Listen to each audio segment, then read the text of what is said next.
Assalamu alaikum students, my name is Babar Gulab and I am your biology teacher of grade 9th. Today we will discuss the energy budget of respiration. So let's start our topic. Students, आज का जो हमारा topic है वो है the energy budget of respiration, chapter number 7, lecture number 7.13, the energy budget of respiration.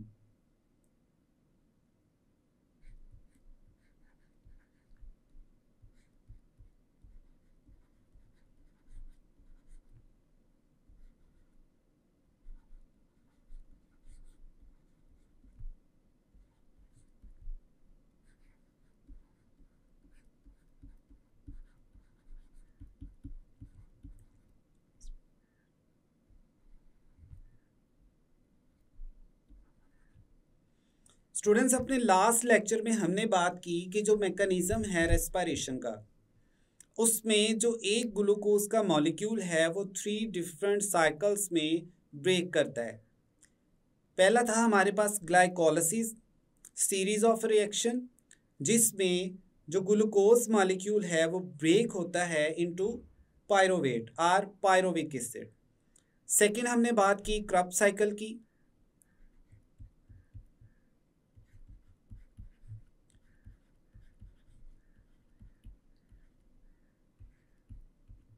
क्रब cycle में हमने कहा कि इसको क्रब साइकिल इसलिए कहते हैं क्योंकि इसको फर्स्ट टाइम एक ब्रिटिश बायोकेमिस्ट सर हैंस क्रब्स ने डिस्कवर किया था।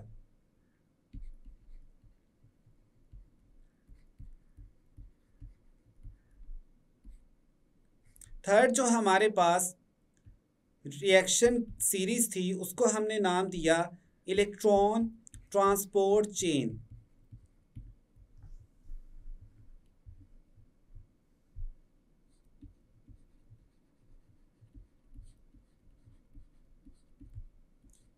हमने कहा कि ग्लूकोज का एक जो मॉलिक्यूल है इन केस ऑफ यूकैरियोट्स, यानी वो ऑर्गेनिजम्स जिनमें यूकैरियोट्स हैं, वेल डिफाइंड न्यूक्लियस प्रेजेंट होते हैं उनके सेल में, और इनके सेल में स्पेशलाइज ऑर्गेनेली जिसको हमने कहा माइटोकॉन्ड्रिया वो प्रेजेंट होती है।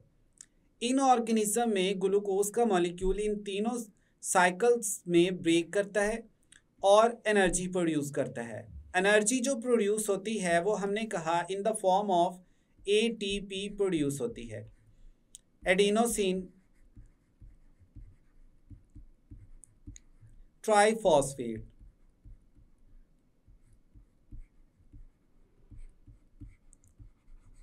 अब हम आज के लेक्चर में देखेंगे कि जो एटीपी प्रोड्यूस हो रही है टोटल कितनी हो रही है, कंज्यूम कहाँ पर हो रही है, और किस इंटरमीडिएट मॉलिक्यूल से जो है एनर्जी प्रोड्यूस की जाती है।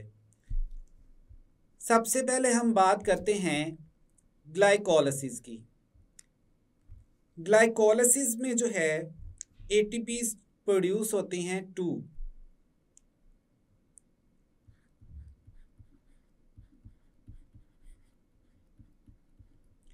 ग्लाइकोलाइसिस में हमारे पास जब ग्लूकोज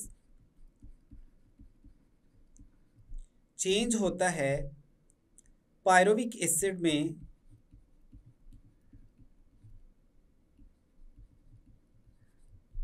तो यहाँ पर जो एनर्जी प्रोड्यूस हो रही है एटीपी की फॉर्म में, उसके टोटल 2 मॉलिक्यूल्स प्रोड्यूस हो रहे हैं।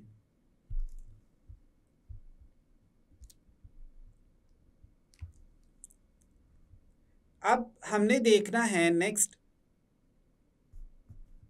एसिटाइल को ए की प्रेजेंस में ये जो पायरोविक एसिड है इसको चेंज किया जाता है, यानी को एंजाइम्स की प्रेजेंस में इसको चेंज किया जाता है एसिटाइल को ए में। एंजाइम जो यहाँ पे प्रेजेंट है वो है को एंजाइम ए। अब ये पायरोविक एसिड जो है ये नेक्स्ट साइकिल में स्टार्ट हो जाता है, जिसको हम क्या नाम दे रहे हैं, क्रब साइकिल। पहले इसको चेंज किया जाएगा एसिटाइल को ए में, अब ये स्टार्ट होगा सीरीज ऑफ रिएक्शन जिसमें डिफरेंट जो है कंपाउंड्स प्रोड्यूस होंगे, उनकी स्प्लिटिंग होगी। इस सारे के सारे को हम कहते हैं क्रब्स साइकिल। अब क्रब्स साइकिल में जो है कौन कौन से मॉलिक्यूल्स प्रोड्यूस हो रहे हैं। ग्लाइकोलिसिस में हमने जब कहा कि 2 ATPs प्रोड्यूस हो रहे हैं, साथ ही साथ ग्लाइकोलिसिस के प्रोसेस में 2 NADH मॉलिक्यूल्स भी प्रोड्यूस होते हैं। यहाँ पर 2 NADH भी प्रोड्यूस होते हैं। अब ये जो पायरोविक एसिड से एसिटाइल CoA में कन्वर्जन है, यहाँ पर भी 2 NADH प्रोड्यूस होते हैं।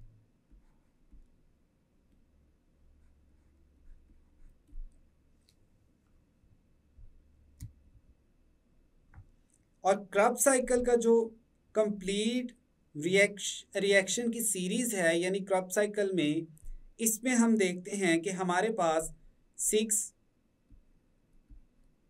NADH प्रोड्यूस होते हैं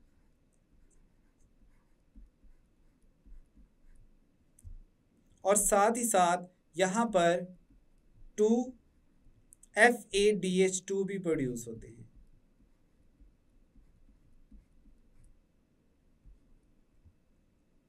और ATP के जो मॉलिक्यूल्स प्रोड्यूस होते हैं वो है हमारे पास क्रब्स साइकिल के थ्रू 2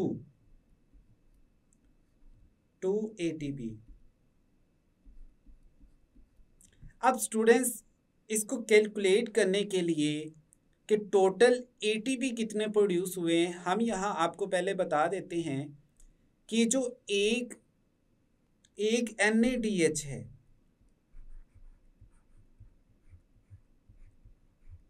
इससे टोटल 3 ATP प्रोड्यूस होते हैं। एक NADH का जो मॉलिक्यूल है, लाइक ये है हमारे पास NADH, ये 2 हैं, तो टोटल ATP यहाँ पर कितने प्रोड्यूस होंगे? 6, क्योंकि एक NADH का मॉलिक्यूल जो है वो 3 ATP प्रोड्यूस करता है। सिमिलरली एक जो FADH का मॉलिक्यूल है, FADH2,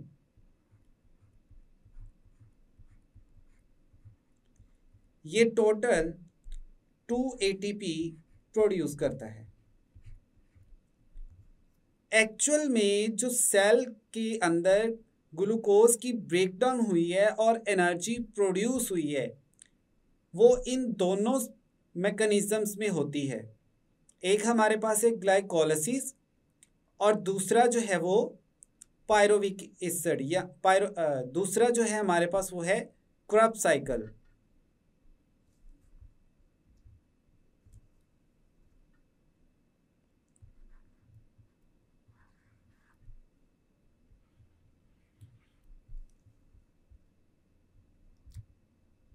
अब थर्ड हमने देखना है, हमारे पास जो है थर्ड मैकेनिज्म वो है इलेक्ट्रॉन ट्रांसपोर्ट चेन का।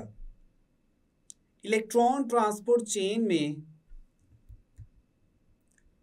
ग्लूकोज में ये जो NADH प्रोड्यूस हुए हैं, अब ये इलेक्ट्रॉन ट्रांसपोर्ट चेन के थ्रू चेंज हो जाएंगे ATP में, और यहाँ से टोटल जो ATP प्रोड्यूस होंगे वो होंगे 4 ATP। स्टूडेंट्स, हमने बात की थी कि NADH का एक मॉलिक्यूल जो है वो 3 ATP प्रोड्यूस करता है, लेकिन यहाँ हम कह रहे हैं कि 2 NADH से टोटल 4 ATPs प्रोड्यूस हो रहे हैं। अब बाकी के जो 2 ATPs हैं वो कहाँ गए? तो उसका आंसर ये है कि जब इस पायरोविक एसिड से एसिटाइल CoA प्रोड्यूस हुआ है, तो इसको सेल के साइटोप्लाज्म से माइटोकॉन्ड्रिया में बेचने के लिए एनर्जी यूटिलाइज होती है, और इसकी ट्रांसपोर्ट में जो 2 यहाँ पर ATP के मॉलिक्यूल्स हैं वो कंज्यूम हो जाते हैं। यानी टोटल जो है 2 ATPs जो हमारी कम हुई है, वो यहाँ पर जो पायरोविक एसिड है इसको एसिटाइल CoA में चेंज करके क्रब साइकिल में ट्रांसपोर्ट करने के दौरान यूज हो जाती है। हम कहते हैं 2 ATPs जो हैं टोटल वो ट्रांसपोर्ट में यूटिलाइज हो जाते हैं। अब हम देखते हैं कि ये जो हमारे पास 2 NADH के मॉलिक्यूल्स हैं इनसे भी फर्दर जो ATP प्रोड्यूस होंगे वो टोटल 6 ATP होंगे, क्योंकि हमने कहा कि एक जो NADH का मॉलिक्यूल है वो टोटल 3 ATP प्रोड्यूस करता है। अब नेक्स्ट है हमारे पास ये 6 NADH, तो इससे स्टूडेंट्स कितने प्रोड्यूस होंगे? 16 9।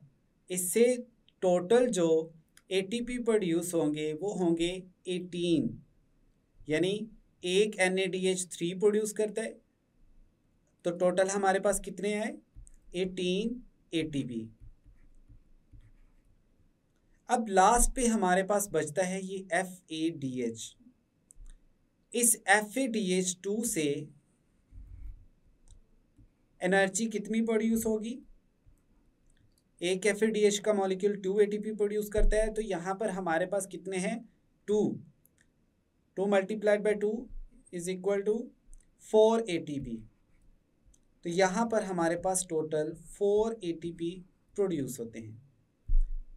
2 ATP हमारे पास ये है, 4 हमारे पास यहाँ पर हैं। 2 ATP जो हैं वो यहाँ पर प्रोड्यूस हुए थे।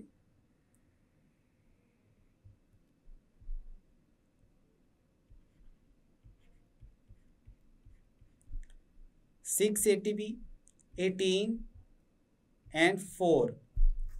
अब टोटल जो हमारे पास स्टूडेंट्स ATP की प्रोडक्शन है वो होगी 36 ATP।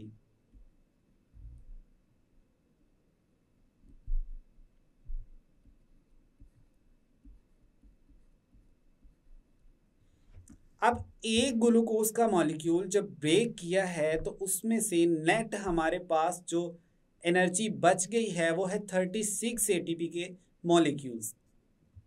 ये तो हमने सारे के सारा देखा बजट यूकैरियोटिक सेल का, लेकिन जो प्रोकैरियोटिक सेल्स हैं उनमें 36 ATP जो हैं वो प्रोड्यूस नहीं होते। जब एक मॉलिक्यूल ग्लूकोज का ब्रेक करता है तो उसके रिजल्ट में जो टोटल ATP प्रोड्यूस होते हैं वो अप्रॉक्सीमेटली प्रोकैरियोट्स में 2 होते हैं। तो इतना बड़ा डिफरेंस है प्रोकैरियोट्स और यूकैरियोट्स के बिटवीन।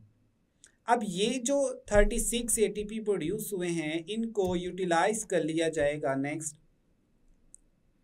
हम कहते हैं ग्रोथ के लिए, सेल मेंटेनेंस के लिए,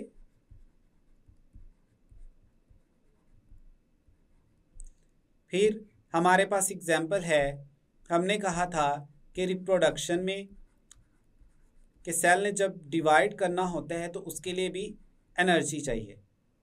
इसके अलावा हमारे पास एग्जाम्पल है ट्रांसपोर्ट में, सेल में डिफरेंट मटेरियल्स को अगर एक्टिवली ट्रांसपोर्ट करना है तो उसके लिए क्या चाहिए? उसके लिए एनर्जी चाहिए। फर्दर हम देखते हैं कि ग्रोथ में जो ATP है इसको कंज्यूम किया जाता है और एनिमल्स जो हैं वो अपनी लेंथ वाइज या विड्थ वाइज जो है वो इंक्रीज होते हैं। जब एम्ब्रियो डेवलप करता है तो डेवलपमेंट के बाद जब उसकी ग्रोथ होती है तो उसमें ATP रिक्वायर होती है। फिर मेंटेनेंस के लिए कि सेल में डिफरेंट जो शेप्स हैं या कंस्ट्रक्टिव काम हैं जो जितने भी, उनके लिए ATP रिक्वायर होती है। इसके बाद हम बात करते हैं रिप्रोडक्शन की।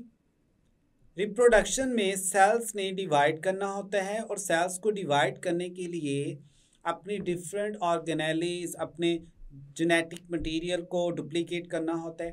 तो इन सारे कामों के लिए उसे क्या चाहिए? एनर्जी चाहिए। फिर हम बात करते हैं ट्रांसपोर्ट की। तो ट्रांसपोर्ट मीन्स एक्टिव ट्रांसपोर्ट, जिसमें मटेरियल्स को against the concentration gradient move करवाया जाता है। तो इस तरह से स्टूडेंट्स एक ग्लूकोज का मॉलिक्यूल एरोबिक रेस्पिरेशन के थ्रू ब्रेक करके 36 एटीपी जो है वो प्रोड्यूस करता है। यहाँ तक तो था स्टूडेंट्स आज का हमारा lecture, the energy budget of respiration. Next lecture में हम फोटोसिंथेसिस और रेस्पिरेशन के बिटवीन जो डिफरेंस है उसको देखेंगे कि किन पॉइंट्स पे, किन रेफरेंसेस में जो रेस्पिरेशन है और फोटोसिंथेसिस है इनमें डिफरेंस है। कौन कौन सी करेक्टरिस्टिक्स हैं जो फोटोसिंथेसिस और रेस्पिरेशन में वेरी करती हैं, डिफरेंट है एक दूसरे से। स्टूडेंट्स, आज के लेक्चर में हमने देखा कि कैसे ग्लूकोज का जो एक मॉलिक्यूल है वो Krebs cycle, electron transport chain और इसके अलावा ग्लाइकोलिसिस के प्रोसेस से गुजरने के बाद, उसकी ब्रेकडाउन होने के बाद टोटल जो है एनर्जी एटीपी की फॉर्म में कैसे प्रोड्यूस होती है। हमने काउंट किया कि टोटल जो है 36 एटीपी प्रोड्यूस होते हैं एक ग्लूकोज के मॉलिक्यूल को ब्रेक करने के बाद। I hope now you have a clear idea about the energy budget of respiration. मिलते हैं नेक्स्ट लेक्चर में। अल्लाह हाफिज़।